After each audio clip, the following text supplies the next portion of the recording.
Today's video has a very simple question with a simple answer, but a very powerful lesson for your diet, exercise, health and fitness, hell, life in general.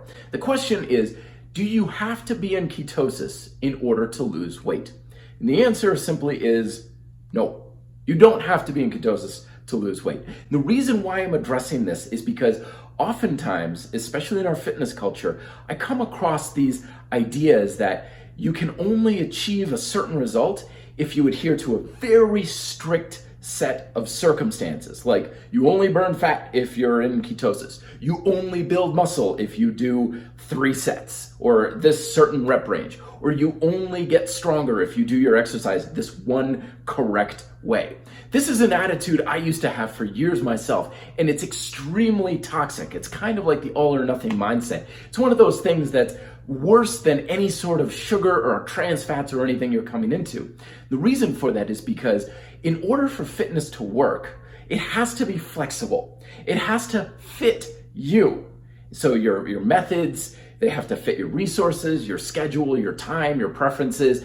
It's something that has to work for you. It's not something you can just force yourself to adhere to all the time.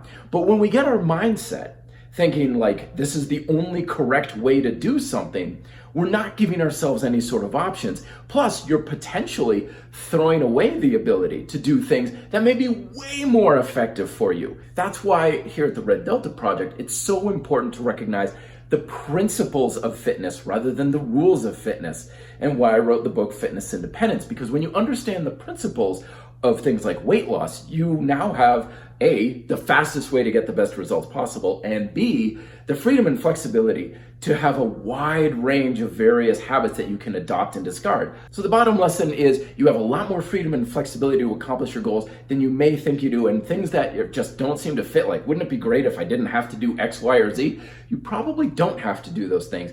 There may actually be better ways for you to go about it that are going to be a better fit for you. If you want to know more, leave comments down below. Let me know, what are the things you would love to give up that you don't have to do anymore? And I'll tell you how you can give it up and get even better results. And also check out my book, Fitness Independence, to learn more about those natural principles that are actually in charge of your fitness, weight loss, building muscle and stuff, rather than the rules that we create.